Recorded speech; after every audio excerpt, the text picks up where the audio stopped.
La jornada política, la actualidad política viene marcada indudablemente por la primera sesión del debate de investidura de Pedro Sánchez en el Congreso de los Diputados y lo que puede ocurrir de aquí a la segunda sesión del viernes, en la segunda ronda de votaciones, porque presumiblemente no saldrá elegido en esta primera solamente al contar con los apoyos de Ciudadanos. Buenas noches, bienvenidos a este tiempo de La Picota en Televisión Extremeña. Vamos a hablar de este asunto, pero también de otros de interés, de alcance regional y de alcance local. Van a acompañarnos en esta jornada. Miguel Valdés, ¿cómo estás? Buenas noches. Muy bien, estupendamente. Hoy están con nosotros además Fernando Delgado, ¿cómo estás? Buenas noches. Muy buenas. Y Abel Hernández, ¿cómo estás? Buenas noches. Buenas noches. Con ellos vamos a hablar sobre los asuntos, como decimos, más importantes, entre ellos, por ejemplo, por la actualidad local, y comenzamos por ahí, por la recepción que se hizo ayer o hizo la Junta de Extremadura, el Ayuntamiento de Mérida y el Patronato de las rehabilitaciones, de las obras que se han hecho en torno, con cargo, mejor dicho, a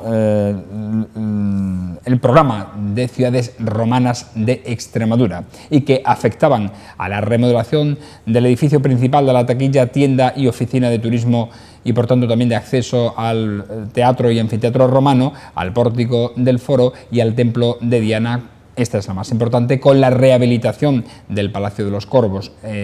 Se ha actuado en dos fases, una sobre la accesibilidad, puesto que era inaccesible ese edificio para la visita, y otra sobre la estructura, porque estaba prácticamente medio en ruinas. Y al final se han conseguido dos plantas, en la primera o en la baja se va a realizar un centro de interpretación y en la segunda se va a dejar para talleres, actividades, etc.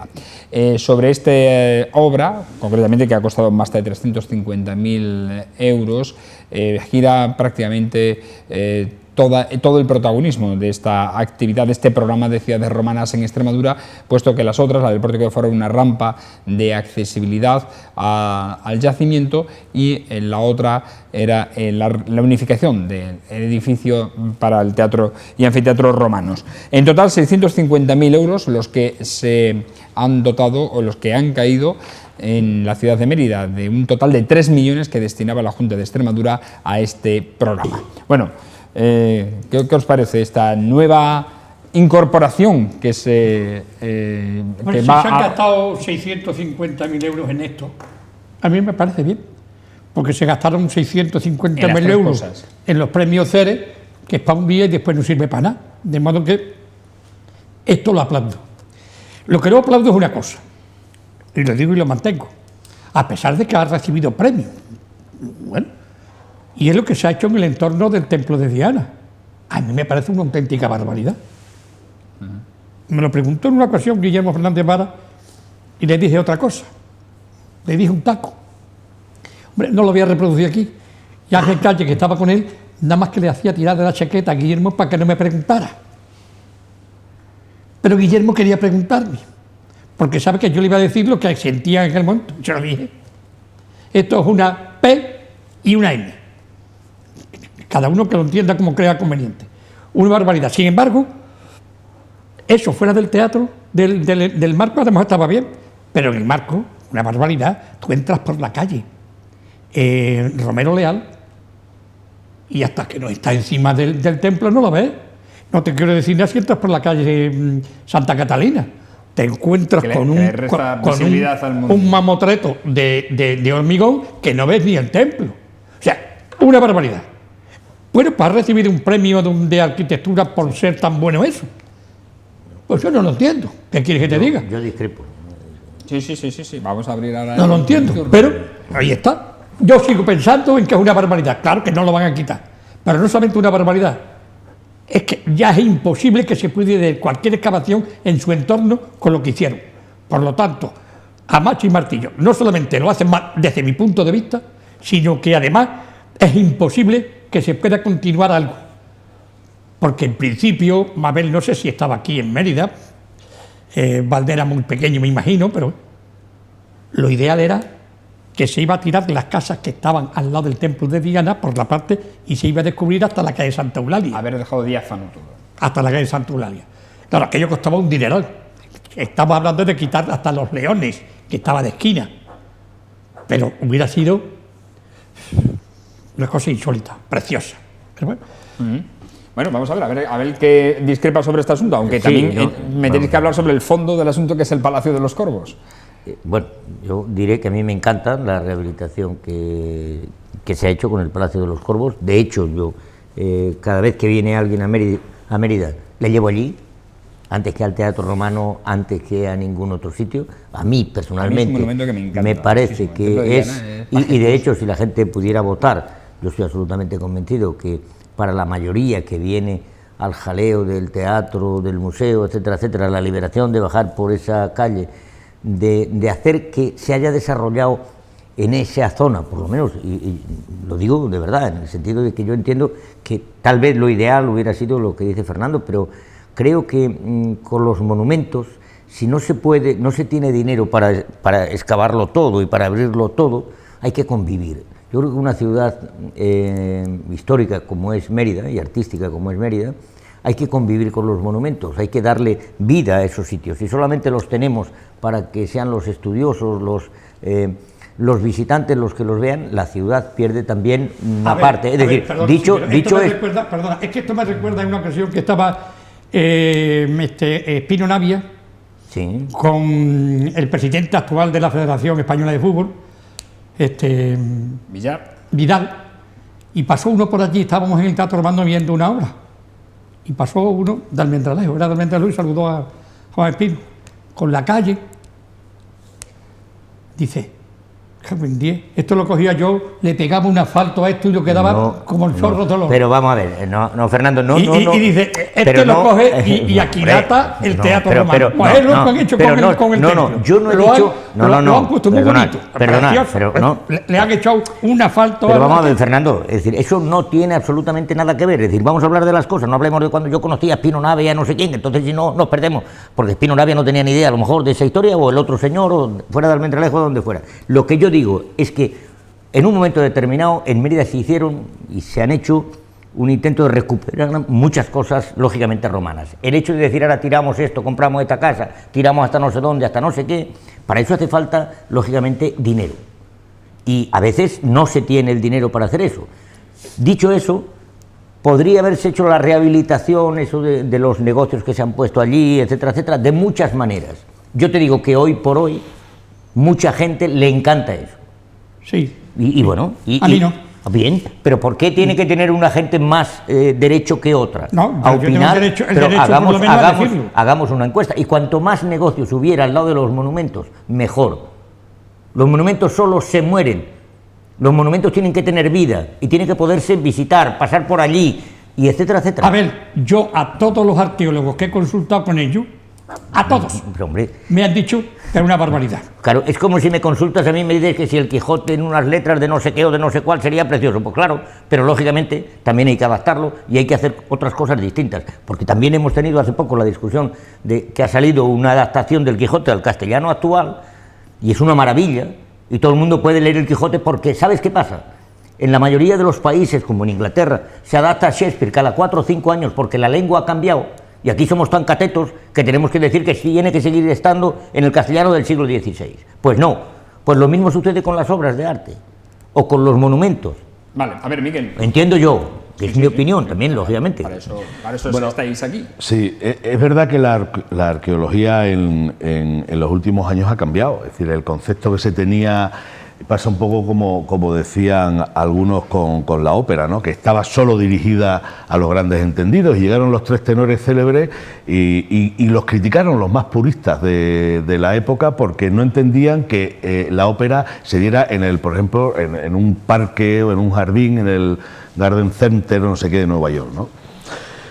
Sin embargo, fue una forma de acercar la ópera a la gente. Es decir, a la gente, cuando hablo de la gente, a la gente que normalmente no tenía acceso a ese tipo de música. En este caso es algo parecido. Yo los que critican a aquello, Fernando, lo que le diría es que me dieran una alternativa. Hay que poner la cosa en su sitio y en su justa medida. Se pretendía efectivamente que la gente, porque hay que recordar que allí había una malla gallinera, y un mojón, y cuando digo mojón me refiero al mojón de mármol que hacía de esquina y de tirante para esa malla, donde se subían la gente que venía de fuera, los turistas, para hacer una fotografía por encima de una malla gallinera, insisto, de 2 metros de alta. Después llegó un gobierno que lo adecentó, puso otro tipo de valla mucho más accesible y al final se decidió tirarlo y darle a ese espacio acceso peatonal. ¿Qué se hace con esas medianeras? A mí que alguien me dé una solución alternativa, porque el problema era las medianeras de todas esas casas que están alrededor, que daban hacia ese monumento. ¿Cómo se hacía? ¿Qué hace? ¿Empastamos y pintamos en blanco? Pues intentó dar una solución. A algunos les gusta, es verdad, a otros no. A mí no me disgusta especialmente porque sobre todo no se me ocurre otra cosa mejor. Y cuando la gente critica algo, me gusta, a mí al menos, que lo critiquen con un criterio, pero para mejorar. Simplemente habrá que consultarlo, efectivamente. Es que no lo ha consultado, pero lo han hecho lo que le ha dado la real gana sin consultar con nadie. Teniendo en cuenta la actuación que se quiere hacer sobre ese monumento, sobre el templo de Diana, mal llamado templo de Diana, a mí que alguien me diga cómo se tapan esas medianeras. Esas casas, estoy convencido de que habría soluciones. No, pero en estos momentos, como a mí no se me ocurren, yo te puedo decir una cosa. Critico mira, al tío José María Álvarez Martínez, director del museo, no le hace ni pizca de gracia a eso. Bueno, pues a José Luis Mosquera, que es un buen arqueólogo, también cronista de vida. Pues que dé una alternativa, Fernando. O sea que hay gente que, por ejemplo, Miguel Alba le encanta. Miguel Alba le encanta hasta que están defendiendo a capa y espada, y vamos, tiene sus razones, de que la presa de Proserpina es árabe en vez de romana. Pero bueno, eso no es Miguel Alba. Lo que te quiero decir es que en todo el mundo se puede hacer, y lo que decía antes del Quijote, mi querido amigo, yo ese Quijote ya se lo he comprado y se lo he dado a mis nietos. Pues entonces, ¿por qué no se lo da como estaba antiguamente? Y antiguamente ya lo tiene. Ya, pero me refiero... Porque a mí es que me gusta leer el Quijote desde su pura esencia. Bueno. Es decir, aquello de que cuando de cualquier capítulo, leer el Quijote como tal es una auténtica gozada. Y después, efectivamente, para los pequeños, yo lo tengo hasta en cómic. Y tengo un amigo, que un día podemos invitarlo aquí, que se llama Vicente Guillén Asensio, que es el jefe de Otorrino, que tiene, por si tú no lo sabes, más de 400 Quijotes. O sea, desde el 1700 y pico para acá. O sea, todo lo que tiene... Bueno, yo le he comprado Quijote en ruso, en japonés, en todo. Pero, Fernando, si no es eso, si es sencillamente que todo el mundo dice que se lo ha leído. Yo, hombre, como profesor de literatura que soy, le he preguntado a la gente qué significaba eso de adarga en astillero, y el personal decía que se lo había leído, pero ni idea de lo que significaba esa expresión. Se trata de que cuando tú leas algo lo puedas entender. Y la lengua, desde el tiempo de Cervantes, lógicamente avanzó mucho, y lo de duelos y quebrantos se ha traducido de tal manera que aquí resulta que ya hasta los cocineros hacen duelos y quebrantos sin saber lo que significaba en el siglo XVI. Por eso lógicamente... Que sí, está, pero lo mismo, bien, pero que lo eso mismo, me parece bien, es decir, lo que es la llamada y explicar el arco artillero o todo lo demás. Pero es ponerlo entero. Pero lo mismo pasa con los monumentos. Es decir, yo, por una, tal vez, de formación profesional e histórica, es decir, estoy en contra de todo purismo, es decir, de todos los purismos en contra, en la arqueología, en la literatura y en cualquier otra cosa, todos aquellos que mantienen la pureza de las esencias, porque las esencias, entre otras cosas, son existencias más que esencias, porque van cambiando. ¿Alicata el teatro romano? No, pero hombre, yo no digo eso. Yo creo, insisto, seguramente a alguien se le ocurriría una cosa mejor, insisto, para tapar todas esas medianeras. Yo, como no se me ocurre otra cosa, creo que no está mal. Es verdad que se podría haber hecho mejor, pues seguramente. Hay un problema y es que no hay accesibilidad, nadie ha tenido en cuenta los problemas de accesibilidad. Los propietarios o los arrendatarios de esos negocios que se han puesto están todos de capa caída, es decir, no han tenido el éxito que pretendían. ¿Por qué? Porque tienes que subir una escalera metálica, porque aquello no está suficientemente acondicionado. Ellos mismos les prometieron una serie de cosas que no han cumplido el consorcio al final, y desgraciadamente aquello no funciona bien. Yo lo que no sé es por qué el bajo igual es todavía más bárbaro. En vez de haberlo hecho en la primera planta, ¿por qué no se ha hecho en la planta baja? Ya puesto, ¿sabéis lo que os quiero decir? Fernando, te estaría poniendo... Bueno, imagínate. Te estaría poniendo... Pero sería mucho más sensato, ¿no? Sería mucho más sensato. A mí me gusta como está, y a mí lo que me gusta y me encanta es que la gente entre, toque, palpe, sienta... O sea, eso de estar mirando el templo de Diana desde una malla gallinera o el no sé qué sitio, como el teatro romano, que Miguel, tú puedas meterte, enredar... Miguel, mientras se ha hecho eso, que tú votas, a mí no me gusta, Mientras ha hecho eso, el templo, lo que es el templo, no se ha reformado adecuadamente. Todavía existen columnas y cosas para ponerlo. Es decir, gástate el dinero primero en hacer el templo como tal. José María Martínez me dijo en su día que no sé cómo se llama técnicamente, no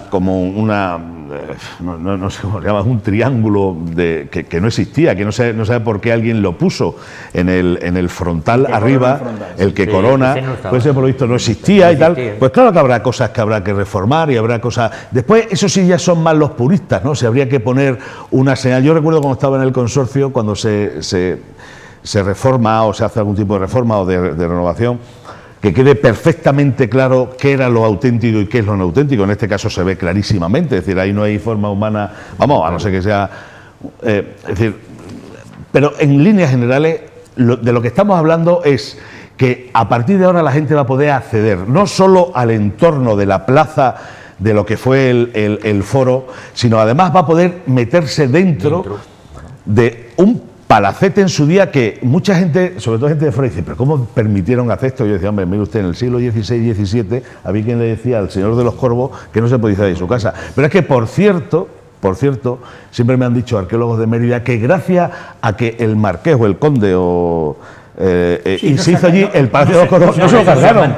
Claro, si no estaba, ¿no? Posiblemente. Entonces, no, posiblemente, vamos, dicen todos coinciden en eso, ¿no?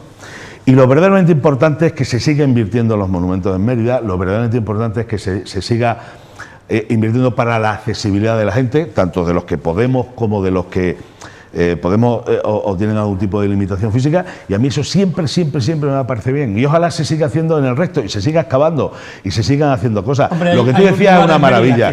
Imaginaos que allí hay, como se suele decir, lo que no está en los escritos. ¿Cuál? El corralón de los Blanes.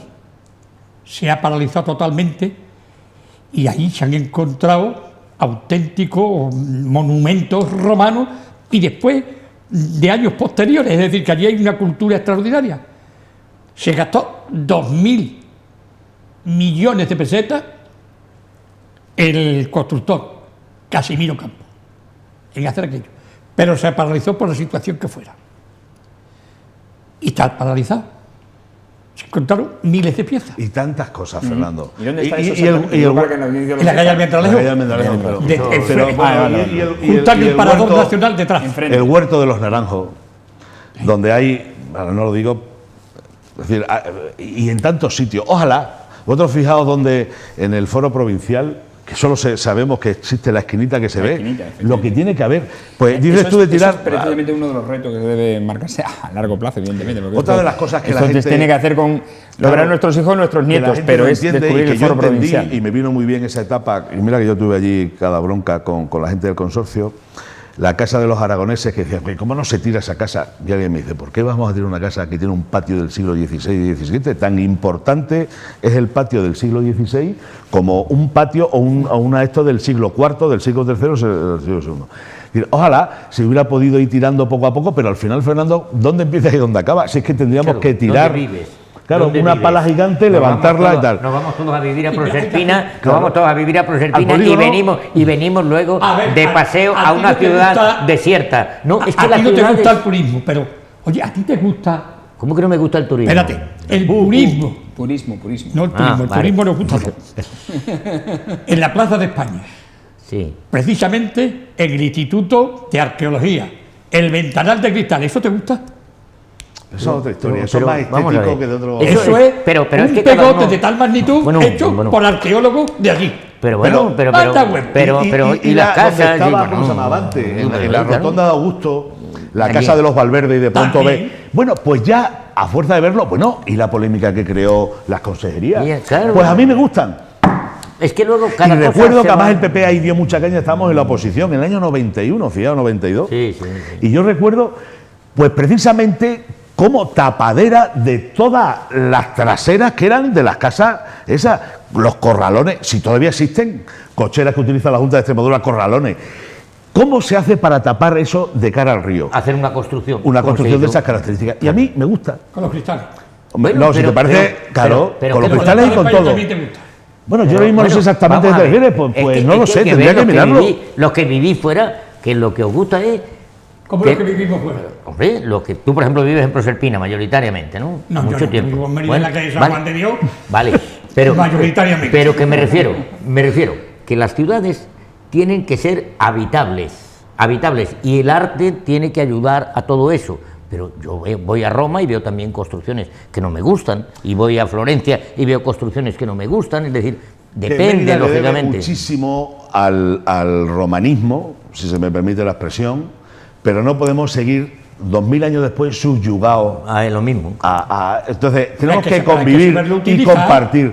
Pero yo creo, vamos a ver, pues Claro. se han hecho pegotes. Mira, Hay que hay saberlo cosas, utilizar.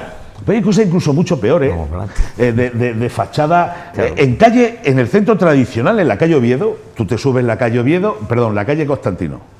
Yo vivo muy cerca. Y tú vas viendo desde el aparcamiento de Tarazana hasta cuando la coronas arriba del todo la calle Constantino, como cada casa tiene una fachada distinta. A algunas solo le falta el bidet y el lavabo para parecer un cuarto de baño.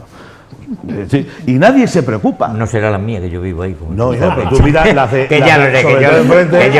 que lo digo de broma. No lo joder, ves, no, claro, y tú me ves pasar por ahí muchas veces y tú miras sobre Eso todo las de la fue la- derecha y que no se me enfaden mis vecinos. La moda de los años 70 del alicatado, ¿no? El alicatado. Claro. Entonces, hay algunas Que alicatadas, nadie hay dice- otras muy bonitas de granito, otras de granito pulido que tampoco me gusta tanto, otras de granito abujardado o más vasto, y hay otras que eso les falta sencillamente el lavabo y el bidet ahí. O sea, La porque pena, es que- la pena es que ahí sí hemos, Y sin embargo, ahí sí no hemos- pasa nada. Y en bueno, el sí, centro ahí sí hemos histórico, perdido la identidad de las casas encaladas extremas. Totalmente. Eso sí lo hemos Y perdido. date una vuelta por el entorno de otro centro tradicional, que es el que está del puente, o sea, perdón, del Teatro Romano hacia la Plaza Pizarro.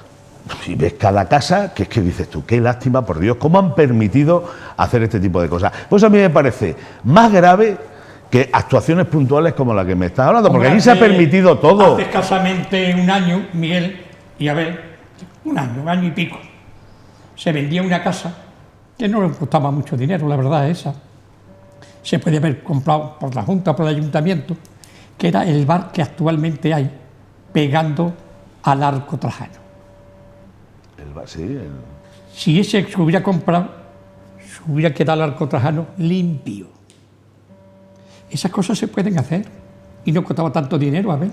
No, pero y esa y otra, y las de atrás. Pero no habría las bar. de atrás. No habría un bar, no habría un bar, ¿no? No habría la movida. No, pero no habría movida, sé qué, 8 o no sé 10 cuál. puestos de trabajo que no que digo tiene que esté de acuerdo, ese pero bar. Hombre, pero a que ver, no- por Dios, la movida le pueden dar mucho por donde yo sé. Hay que ver lo que da de sí. A algo que tienes que salvar, que es el Arco Trajano, quitarle, que había la posibilidad de limpiar una parte del Arco Trajano, lo mismo que si hay posibilidad algún día de la casa de Luis Puente y quedarlo también expedito aquello.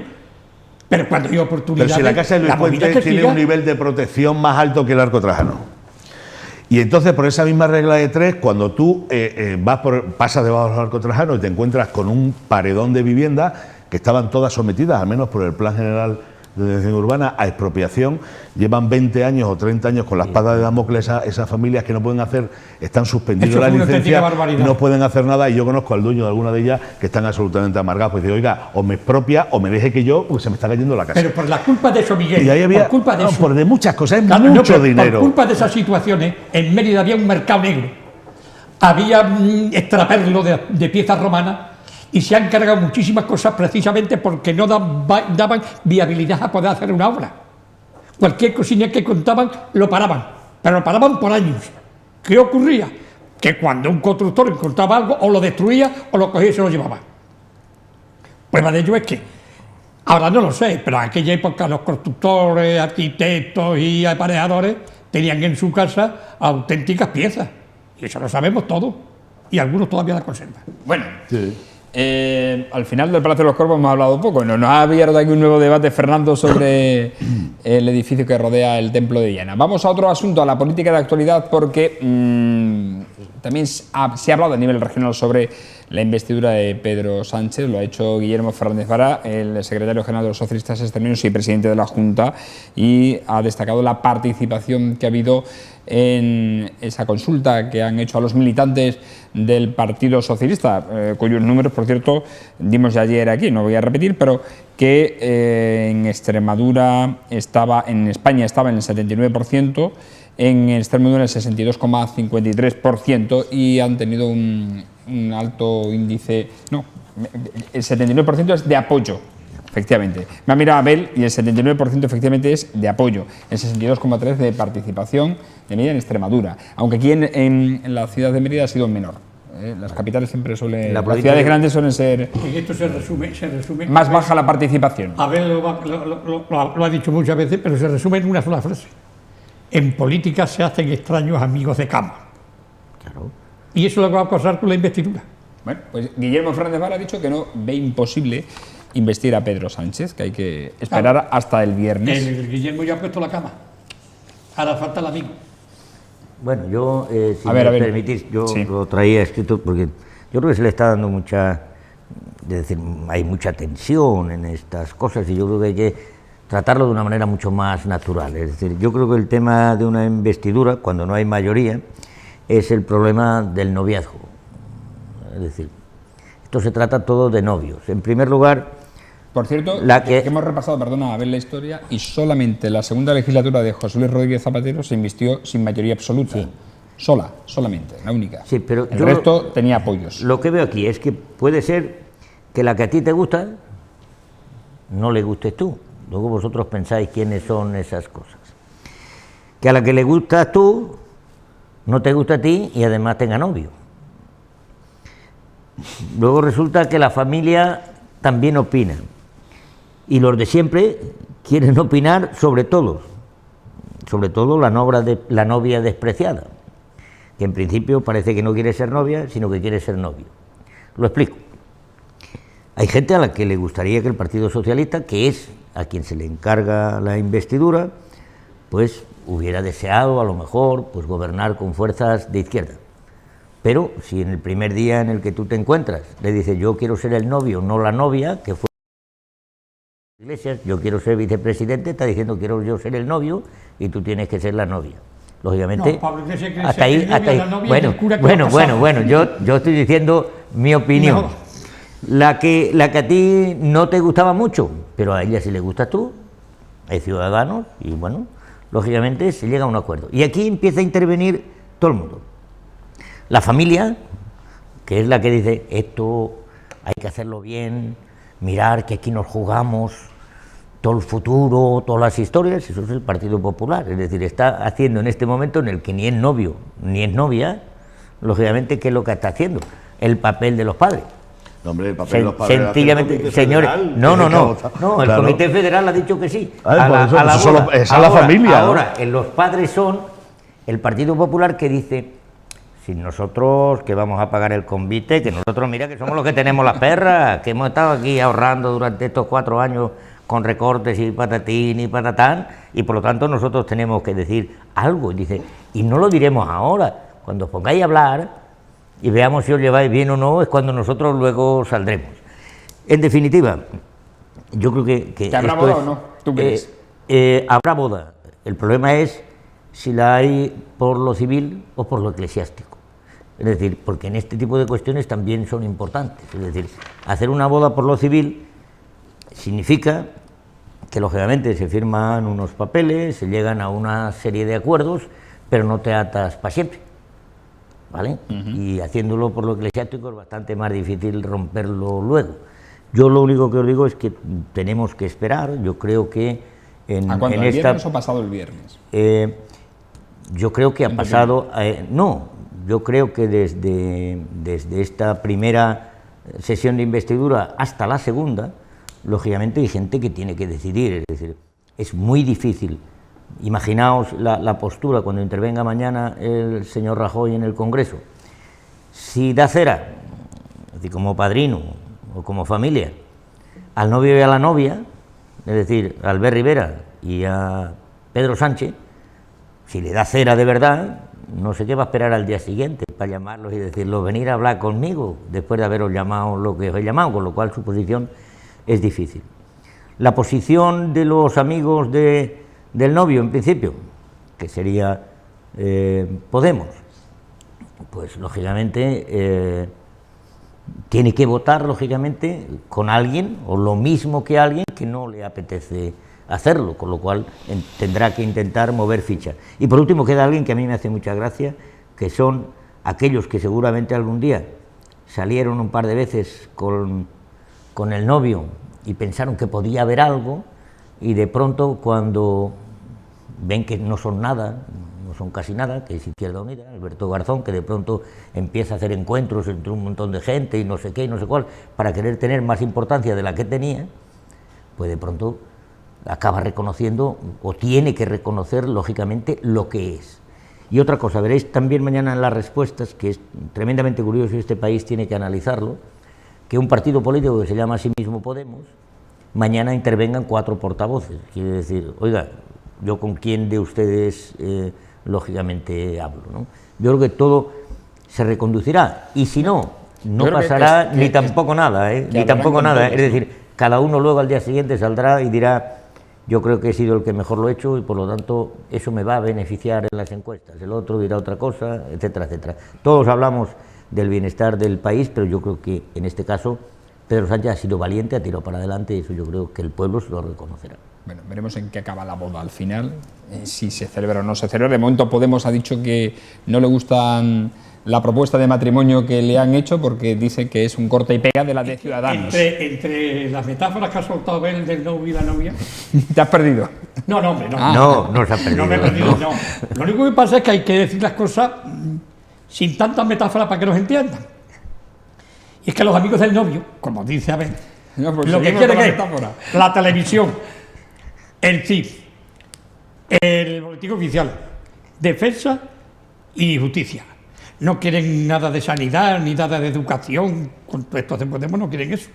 Quieren el chollo, es decir, el que manda soy yo, y de aquí por delante os voy a joder de cabo a rabo. Y yo si puedo, a mí no me jode nadie. Y eso es lo que quiere Podemos. Hay gente de Podemos que a mí me parecen extraordinarias, pero mientras llega una diputada, como el niño a la corte, para darle el pecho allí, mire usted, hay otro sitio. Eso es para reivindicar algo. Eso es, ya es la metáfora de Abel, novio y novia, y la novia embarazada y da luz además en la misma boda. A ver, Miguel. Bueno, ¿añades algún otro invitado? Yo más invitado, no. Yo creo que, yo creo que, vamos a ver, aquí sí hay un personaje extraño, ya que hablamos de bodas, de novios y tal, que es el cornudo y el que pone los cuernos. Es decir, claro, porque hay que decirlo, ¿no? Resulta que mientras se está hablando de boda entre Sánchez novio y Rivera novia, está poniendo los cuernos con amigos Podemos. Y de hecho, hay una cosa que es sorprendente, y yo entiendo la situación de Pedro Sánchez. A Pedro Sánchez, yo creo que más que valiente, Abel ha sido temerario, porque estaba exactamente en la misma situación que estaba Rajoy, al decirle al rey, mire, yo no tengo apoyo suficiente. Pero este hombre lo ha intentado, creo que de forma temeraria, y lo vamos a ver con el resultado de la votación. Al final firma un pacto con Ciudadanos, pero a la vez le da otra serie, es decir, se casa firma un contrato de matrimonio con Ciudadanos, pero le dice hasta 4 más amigos que también quiere tener algo con ellos, ¿no? Entonces, yo creo que, desgraciadamente, lo he dicho aquí varias veces, a mí esto me cansa, es todo vodevil, es todo bodorrio y es todo puesta en escena. Desgraciadamente creo que al final vamos a ir a unas elecciones el 26 de junio, porque no existen apoyos suficientes. Y aquí hay 2 bloques que están perfectamente delimitados. Es decir, aquí se ha dicho desde el principio, y el Partido Popular se lo dijo, dice, oye, creo que debemos, por la situación que está atravesando nuestro país y por la situación que han dado los resultados de una coalición o un gobierno de A3, Ciudadanos, Partido Socialista y Partido Popular, el PSOE dijo que no desde el principio. El PSOE ha intentado hacer una serie de acuerdos con Podemos al fin, resulta que después lo firma con Ciudadanos y es incompatible, creo, Podemos y Ciudadanos. Solo un que detalle. me falta que una cosa que te gusta a ti, que me da la sensación, a ver, que falta son estadistas, hombres de Estado. Sí. Es lo que nos falta ahora, que es que no los hay. No, pero yo creo que sí, hay una cosa que se me olvidaba decir, no quería entrar en polémica, por eso he empezado en plan digamos de otra manera, yo sí digo lo que pienso, es decir, estoy absolutamente convencido que todos los partidos del arco parlamentario, todos, y cuando digo todos, estoy diciendo todos, todos están en contra de que pueda gobernar a alguien tan tremendamente hipotecado como está el Partido Popular por el tema de la corrupción. Eso es algo que cuando te llama y te dice responsabilidad, oiga, usted no puede pedir responsabilidad, es como el padre que le pide responsabilidad a los hijos con lo de la boda, y resulta que él tiene la casa hecha un auténtico desastre, ¿no? Lógicamente, eso hace que en este momento no se trate solo de estadistas, Fernando, sino de hacer suma de personas para decir vamos a hacer una transición, una segunda transición que yo creo que es fundamental en este país. ¿Y tú crees, Abel, entonces en esa misma línea, sinceramente, que una persona como es el caso de Rajoy, con todo el lastre que tú dices o que tú crees que tiene, le saca 1,5 millones de votos al segundo, que es el candidato del Partido Socialista, que saca el peor resultado de la historia, el peor resultado de la historia, que en Madrid, que es donde él se presenta, cae a la cuarta fuerza y aún así quieres que gobierne ese? Pero que es, ¿qué me estás diciendo? Estoy diciendo que ningún partido del arco parlamentario quiere a Rajoy. Y yo te digo a ti, ¿cuántos votos tiene el Partido Popular y cuántos tienen todos los demás que están en contra de ese partido? Pero si es que no son todos los... Es que no puede sumar a nadie. Nunca, a nadie. Venga, a ver, Miguel. Vamos a ver. Comprar votos es muy fácil, ¿eh? Y lo digo desde aquí. Si me quieren llevar a la cárcel, que me lleven. Pero hay determinadas comunidades autónomas donde se han comprado votos. Con dinero. ¿Se han comprado votos de qué? Bueno, en cada elección. A ver cómo coño el partido en Valencia y el partido en Madrid ganaba las elecciones. ¿A mí cómo lo ganaba el PSOE en Andalucía? Claro. Con dinero. Ah, también comprando votos. Con dinero. ¿También comprando a los otros? No, en absoluto. ¿Entonces cómo? No tiene nada que ver lo de la formación de los ERE con que tú vayas y pagues, como se hacía el 3% en cada sitio, en cada contrata, y dándole todas las licencias, y etcétera, etcétera. Hombre, por Dios, yo creo que aquí... Y con eso compraba, le daba 50 euros a cada... Nunca jamás... A ver, y en la Feria de Abril de Sevilla hartándose unos y otros de gambas para poder los votos. Pero Fernando, tú me vas a decir... Pero ¿cuándo has visto tú a alguien hartándose de gambas? ¿Cuándo ha estado uno pagando una jartada de gambas y está en la cárcel? ¿O está imputado? ¿Cuándo? Dime uno. No, uno dime no. Uno, dime hay uno. Cientos en pero dime uno. Un nombre con carnet. Hombre, pero si eso no tiene nada que ver. Hasta reconducir el debate porque estamos entrando en un debate paralelo que es el de la corrupción. Vamos a acabar con el tema de los pactos, que estamos en este tema. Miguel. No tiene otra, siempre lo mismo, decir, hipoteca por la corrupción. Y yo digo, pero el Partido Socialista va a hablar de hipotecas de corrupción, pero si es el partido que está hasta más arriba de corrupción. Es decir, pero y además en el Conde Pumpido, en el último, ese es el hijo el que está ahora, en el último informe de la Fiscalía General del Estado lo dice, es decir, con su informe. Los casos en los que está cada uno y le saca 60 casos más el Partido Socialista, pero es que no lo digo yo, es que, pero vamos a ver, es que lo dice el Fiscal General del Estado. Pero bueno, perdón, y ya con esto acabo. Sí, pero es que yo al final... Vamos a hablar de los pactos. A ver, jamás la justicia ha metido tanta gente en la cárcel y hay crudas como ahora. Vale. Antes jamás. Ya. Tú eres como el ministro del Interior, ¿no? Lo que lo están haciendo ahora se está metiendo en la cárcel a todo aquel, o por lo menos se está imputando a todo aquel que haya lo más mínimo, incluir el yerno del rey. Es decir, que aquí va todo. Bueno, volviendo al tema, decía, no, pero si era porque lo de siempre, dice, es que todos contra Rajoy, me parece muy bien, pero dentro de todo eso hay, la prueba la tiene en que Podemos no se pone de acuerdo con el Partido Socialista, le acaba de decir el señor, si lo diré, Iglesias, que le decía el coleta al pobre, porque me sale automáticamente y no quiero. El señor Iglesias le ha dicho que no. Pero es que lo de las mareas, los otros y los otros lo dicen que tampoco. Pero tampoco, se le dicen tampoco al señor Sánchez. Es decir, todos contra el PP sí, pero es que tampoco quieren al señor Sánchez, es decir, al Partido Socialista. Entonces, insisto, ¿por qué? Pues porque te están reclamando una serie de cosas que yo creo que el Partido Socialista no les va a poder dar, el tema de la independencia, el tema de ciertas cosas.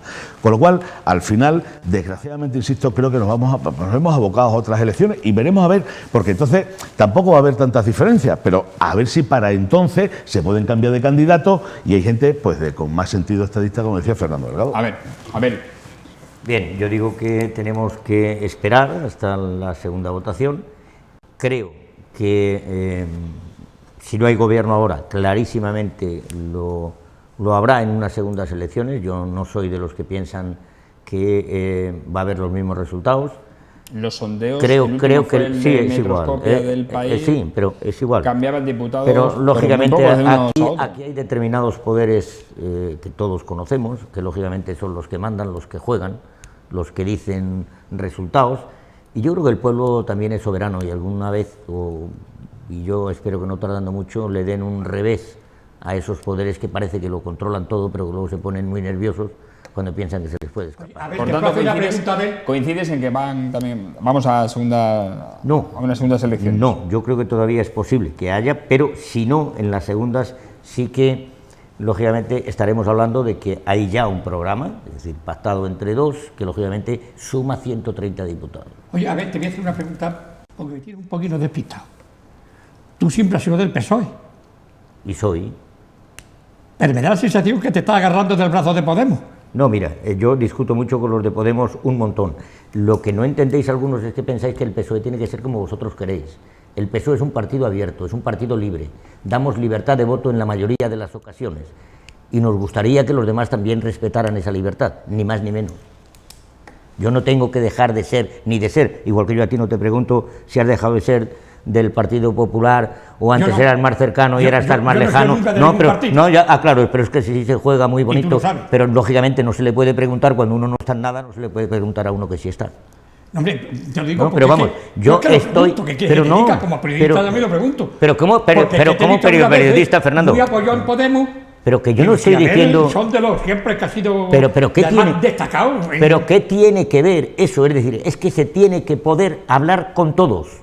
Con todos, que aquí no hay nadie que sea el diablo. Con el PP, claro. Incluso si yo discuto, y lo he dicho antes, es decir, yo no puedo entender que alguien antes de negociar te diga quiero ser vicepresidente, etcétera, etcétera. Yo a Podemos le critico lo que yo creo que no está bien, es decir, yo no estaría de acuerdo con el tema del referéndum, con una serie de cosas, pero eso no me impide hablar con la gente. Yo hablo con todos los Podemos, Perdona, yo hablo con todos los Podemos. Por lo que te he dicho antes, Miguel. O sea, tiene el apoyo de 7 millones y medio de españoles, yo no lo entiendo. Un amigo tuyo que fue sustituto tuyo en el Instituto Extremadura, José Antonio Lazaga, su hijo está de secretario de interventor en Podemos. ¿Qué tiene que ver eso? Y yo he ido para allá, es decir, que yo me llevo muy bien con los de Podemos. Una cosa es que me lleve bien con ellos y otra cosa es que acepte sus doctrinas, que es muy distinto. Que yo no estoy aceptando sus doctrinas y tú no me hables solo de una persona, que tú es que te llevas muy bien con la gente y eso lo trasladas a cuestiones generales y eso no tiene nada que ver. Es decir, tú tienes que hablar con todos. Que te vuelvo a repetir, seguramente yo sea de los más duros negociando con Podemos. Seguro. ¿Me entiendes? Porque no estoy de acuerdo en muchos de sus posicionamientos, pero eso no me impide seguir una estela de un grupo de gente, de mucha gente que dice, esos son el demonio, con esto no se puede, estos van a venir y van a quitar no sé qué, porque coño, de los demonios ya está uno hasta las narices. No existen los demonios, los hay en la derecha y en la izquierda. No, los demonios eran antiguamente en la época de Franco que olían a azufre, ¿te acuerdas? Una pregunta, la corriente en la que tú militas también, que es izquierda socialista, ¿qué posicionamiento tuvo en esta libertad de voto. En Extremadura, la corriente izquierda socialista le dijo a cada militante que votara lo que en conciencia considerara. Y ya está. No hay más. Vale. Bueno, vamos a seguir viendo a lo largo de esta semana cómo transcurre este debate de investidura, esta primera sesión. Habrá que esperar mañana la respuesta de los demás partidos políticos y desde luego el viernes. Discutir con Abel me encanta. No sé, eso es bueno. Nos conocemos hace tantos años, pero bueno, nos conocemos tan bien que me encanta discutir con Al final veremos si hay boda o no hay boda. Gracias a Abel Hernández, a Miguel Valdés y a Fernando Delgado. Muy buena. Hasta mañana ustedes, una nueva edición de La Picota aquí en Televisión Extremeña. Buenas noches.